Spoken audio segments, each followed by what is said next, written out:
Parmi toutes les œuvres qui peuplent notre imaginaire, certaines proposent la découverte d'un monde singulier, avec ses lois et ses principes, ses codes et ses symboles. Une fois réunis, tous ces éléments constituent une mythologie. Bienvenue dans les paysages de l'esprit, vous regardez Mythologix.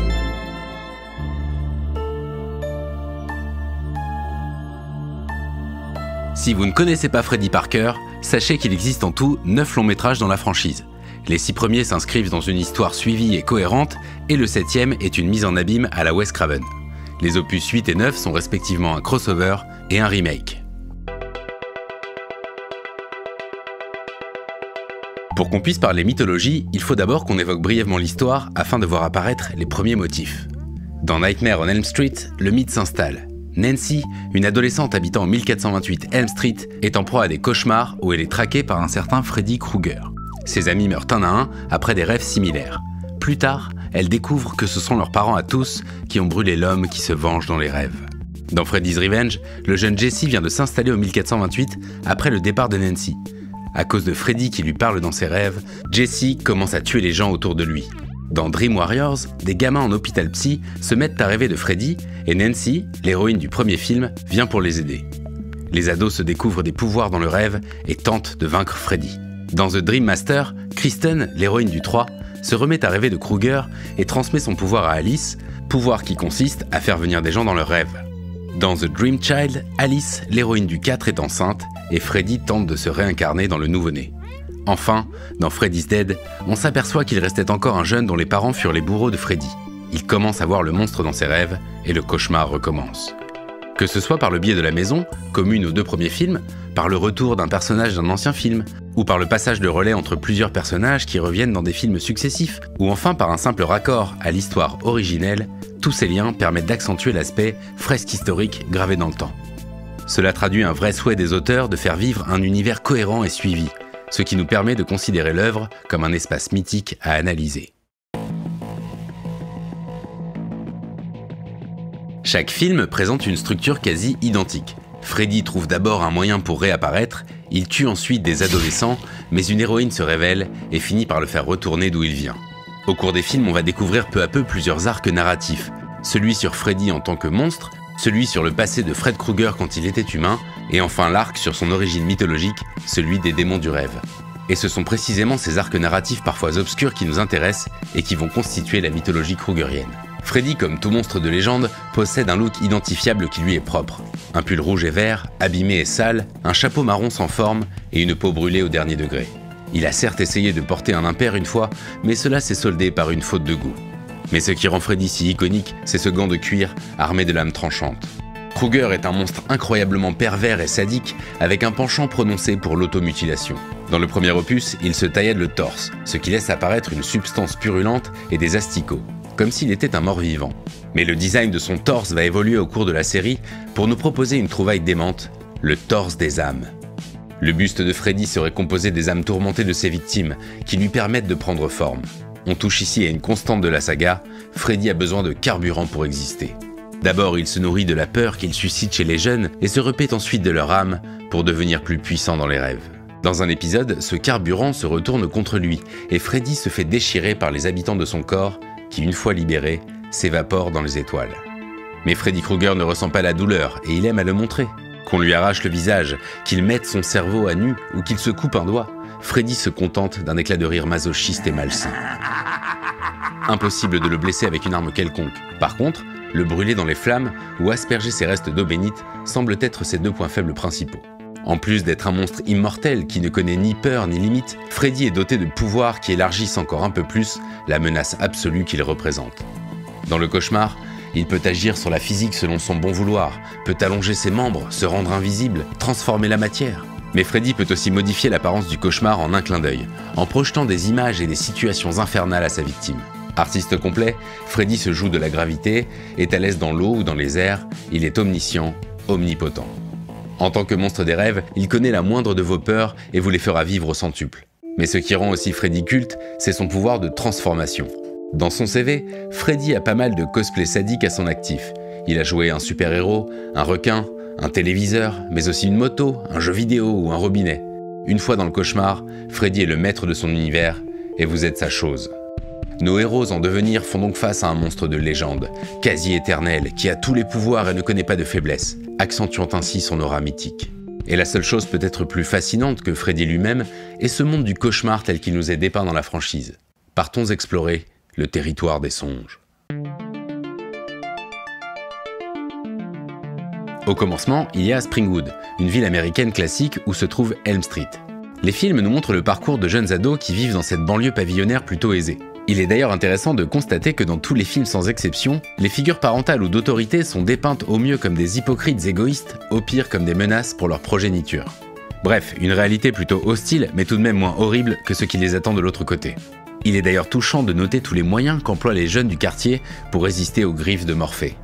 Certains abusent du café, ou mixent vitamines et coca, écoutent de la musique très fort ou regardent la télé, et parfois le tout en même temps. D'autres fument une cigarette, ou se brûlent avec. Mais une des meilleures techniques reste de dormir avec un camarade et de se relayer. Si la personne assoupie semble vivre un sommeil agité, alors il faut la réveiller. A l'inverse, le passage de la réalité au monde du cauchemar peut se faire de différentes façons. On a tendance à retenir que Freddy vous attrape seulement si vous vous endormez, mais en réalité les moyens sont multiples. Le plus répandu est bien sûr le sommeil naturel classique. Mais si par exemple vous perdez connaissance, l'accès au cauchemar est possible.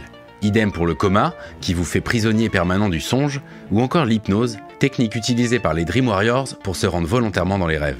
Mais certaines personnes, comme Kristen ou Alice, ont un pouvoir qui permet d'aller dans le cauchemar ou d'y faire venir des gens. Certaines choses peuvent être ramenées du rêve dans le réel, comme par exemple le chapeau de Freddy ou un bout de son pull. Certaines séquelles de ce qui s'est passé dans le rêve peuvent persister, par exemple des brûlures ou des morsures. Quoi qu'il en soit, une fois que les ados se mettent à rêver, ils franchissent la barrière du sommeil. À cet instant précis, les films nous racontent que deux choix sont possibles. Soit vous allez dans le monde du rêve, soit dans celui du cauchemar. Or ici, le cauchemar pourrait être décrit comme un millefeuille de scénarios possibles propres à chacun. Mais dans une des strates de ces mauvais rêves, il existe le plan personnel de Freddy, le cauchemar où il règne en maître. C'est donc dans cette dimension que les jeunes vont se retrouver piégés et c'est elle qui nous intéresse. Le cauchemar est un lieu difficile à cartographier car c'est un monde changeant qui évolue en fonction des envies de Freddy et de la personnalité de sa victime. Le cauchemar selon Freddy est donc une sorte de chemin de croix qui suit un certain pattern, un motif récurrent. Quand les jeunes entrent dans le cauchemar, au début ils ne s'en rendent pas compte. Ils évoluent alors dans une sorte de Springwood alternatif. Et soudain, un élément incongru ou inquiétant se manifeste qui nous indique que nous sommes en train de rêver. Alors Freddy n'a plus qu'à ouvrir un portail pour vous attirer dans sa dimension personnelle. N'importe quelle paroi ou surface permet de créer cette brèche. Les exemples sont multiples. Freddy dilate les murs, vous attire dans les tréfonds cachés sous votre baignoire ou derrière votre douche, vous capture via un téléviseur ou se sert de votre lit comme d'un vortex vers une dimension cachée. Mais le croque-mitaine peut aussi vous attirer directement dans sa dimension en modifiant soudain un aspect de la réalité. Le sol s'ouvre sous votre bus scolaire, votre copie de contrôle se met à vous parler, ou une camarade de classe adopte soudain un comportement inhabituel. Une fois que vous quittez le premier stage du Springwood alternatif, Freddy vous attire dans son domaine de chasse privatif qui peut prendre plusieurs formes. Soit Freddy vous amène dans la version cauchemardesque du 1428, soit dans une sorte de labyrinthe qui mène à une chaufferie. Mais dans ses rêves lucides, d'autres lieux reviennent comme l'asile psychiatrique de Springwood ou encore sa chapelle. Ce sont des lieux iconiques du passé de Freddy et c'est au cœur de ceux-ci qu'il exerce sa vengeance. Là où les choses se compliquent, c'est qu'il semble que cette dimension krugerienne dispose d'un passage direct vers l'enfer, celui-là même où règnent démons, diables et pécheurs. En effet, dans plusieurs cauchemars, on nous laisse deviner des accès directs vers les limbes, par le biais de canaux vertigineux et maléfiques. Quand Freddy nous emmène au cœur de son cauchemar, le trajet progresse sans cesse vers le bas, vers les profondeurs, ce qui accentue discrètement cette idée de descente vers les abysses enflammés. Souvent, lorsque Freddy approche, les choses se mettent à fondre, comme si vous étiez englué dans un sommeil infernal. Il existe deux histoires de Freddy, l'une biographique et l'autre légendaire. Pour ce qui est de la biographie humaine de Fred Krueger, les éléments nous sont donnés dans les films, mais dans le désordre et de façon morcelée. Il est d'ailleurs passionnant de voir les moyens utilisés pour réintroduire à chaque fois l'histoire de Freddy. Un journal intime, des articles de journaux, une visite du 1428 ou encore une bonne creepypasta entre amis. Voici donc la genèse de Fred Krueger qu'on découvre si l'on replace tous les éléments du puzzle dans l'ordre. En 1942 naît le jeune Fred Krueger. Il est le fruit d'un viol perpétré par son père, un psychopathe captif de l'asile, et d'une nonne nommée Amanda Krueger. Oubliée par erreur dans l'asile, elle subit les assauts d'une centaine de fous dangereux pendant une semaine. L'enfance du jeune Fred à Springwood est un mix entre torture animalière et exclusion sociale. À l'adolescence, il s'adonne à l'automutilation et subit les coups de son père adoptif jusqu'au jour où il décide de le supprimer. Malgré ses chaotiques premières années, Freddy rencontre une jeune femme et s'installe avec elle au 1428 Elm Street. Alors qu'il est le père d'une petite fille, Fred Krueger laisse libre cours à ses pulsions meurtrières et tue une vingtaine d'enfants du voisinage à l'aide d'un gant de torture. Employé dans une usine chimique de Springwood, il utilise la chaufferie du lieu pour supprimer ses proies.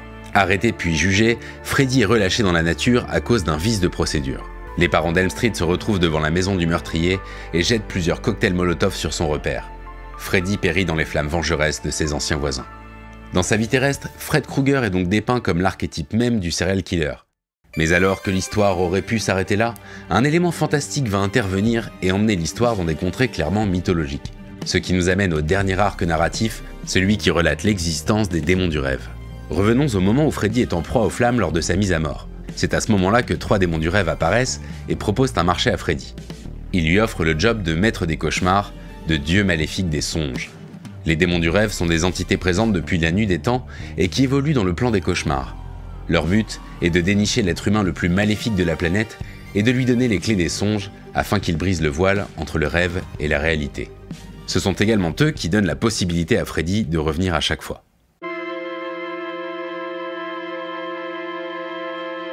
Ce sont finalement les références symboliques disséminées dans les films qui servent le mieux cet aspect mythologique, en convoquant des images archétypales et universelles. Les films citent aussi Shakespeare, Kafka, Nietzsche, Edgar Poe, etc. Toutes ces citations sont des invitations à faire marcher l'inconscient, l'imagination et la symbolique. En fouillant dans les films, on trouve un certain nombre de motifs récurrents qui infusent certaines idées ou symboles qu'on ne remarque pas forcément au premier abord. Le miroir est l'un des motifs récurrents de la saga, et notamment avec le personnage d'Alice, qui les utilise pour passer dans l'autre monde. Mais la symbolique du miroir se prête parfaitement à l'univers du cauchemar. Le miroir peut être perçu comme un anti-monde inversé, un reflet de notre individu, une des rares occasions où il nous est permis de sonder notre âme. À l'instar des cauchemars de Freddy, on y trouve ce qu'on y apporte, on fait face à ce qu'on est. Le labyrinthe est un second motif plus discret qu'on devine dans tous les Freddy. Dans la mythologie grecque, le labyrinthe était le palais du Minotaure, monstre anthropophage mi-bovin mi-humain, auquel étaient livrés chaque année 7 jeunes femmes et 7 jeunes hommes en sacrifice. Le fait que les parents préfèrent sacrifier leurs enfants à Freddy plutôt que de reconnaître leur culpabilité, les victimes qui se retrouvent sans cesse dans le dédale métallique de la chaufferie, le monstre sanguinaire qui les traque impitoyablement. Le mythe de Freddy présente donc beaucoup de points communs avec celui du Minotaure. Mais par extension, le labyrinthe est aussi le symbole de l'introspection, de la quête intérieure, un peu à l'image de ces jeunes perdus dans les méandres de leur psyché, traqués par un mal qui les détruit. C'est enfin le symbole du parcours initiatique, celui qui emmènera nos protagonistes vers la victoire sur le monstre intérieur. Traversant toute la saga, le feu est plus qu'un motif récurrent dans les Freddy, c'est carrément un élément constitutif de la mythologie de l'homme au pull rayé. Il est né par le feu et périra plusieurs fois par le feu. Cet élément possède une symbolique double, à la fois positive et négative, destructrice et créatrice. On pense aux flammes de l'enfer, à celles de la guerre, au bûcher des sorcières et des hérétiques. Mais le feu est aussi purificateur, il nous apporte chaleur et lumière. C'est aussi le feu originel de la création. Ces deux sens sont présents dans les Freddy et permettent de rattacher le monstre à un élément fondateur de la vie et de la mort. Enfin, les films sont traversés de références religieuses. Au début un peu moralisatrice et puritaine, la religion nous est présentée comme un rempart contre le mal. Dans le cauchemar, des enfants habillés de dentelle blanche fredonnent une comptine inquiétante. Dans une des strophes, il est dit « Attrape ton crucifix pour éloigner Freddy », comme s'il était un démon qu'on pouvait exorciser. Un curé présente même Freddy comme un châtiment divin, ou encore comme le diable qui prendra votre âme si vous fautez. Lorsqu'enfin Freddy meurt dans les flammes, il brûle et se met à fondre pour laisser révéler un démon à cornes. Est-ce donc le diable lui-même, ou un démon quelconque? Il correspond bien en tout cas à l'image qu'on s'en fait. Les symboles de la pomme et du serpent, témoignant de la mort de l'innocence, sont également des références assumées par Craven. Cette volonté de rattacher le récit à la mythologie catholique pour faire de Freddy un équivalent du malin permet de raccorder le mythe krugerien à un ensemble plus ancien et plus universel. Des figures héroïques, un monstre divin légendaire, un territoire imaginaire offrant tous les possibles et toutes les horreurs, la convocation de mythes plus anciens comme les enfers, la mythologie antique ou les grands auteurs. Autant d'éléments qui offrent une véritable fresque mythologique, avec laquelle on pourrait encore écrire des dizaines de films. Le vrai génie de la mythologie krugerienne est d'avoir investi le monde du rêve comme un paysage dans lequel raconter des histoires. Tout le monde rêve, et dans ses songes, des images fantastiques ou effrayantes nous envahissent chaque nuit. Nous en montrer les visions, en imaginer les territoires et les acteurs, est donc une trouvaille géniale qui n'a que très rarement été exploitée de la sorte au cinéma. Pour conclure, quand il fut demandé à Wes Craven pourquoi la rue de Freddy s'appelait Elm Street, il répondit qu'il voulait rendre hommage à l'un de ses premiers courts-métrages. Les rues américaines portent très souvent des noms d'arbres, et Elm Street est donc un nom qui parle à tout le monde. Car comme chacun sait, chaque ville possède une Elm Street. Donc a priori, rien de plus à creuser sur ce point. Mais en faisant des recherches, je suis tombé sur une des symboliques de l'orme. En effet, orme se dit elm en anglais.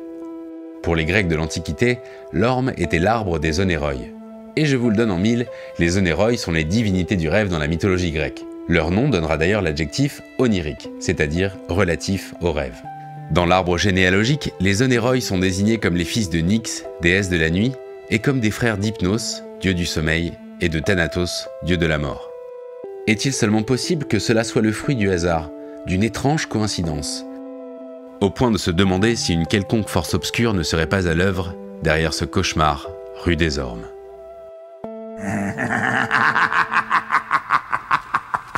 Ha ha!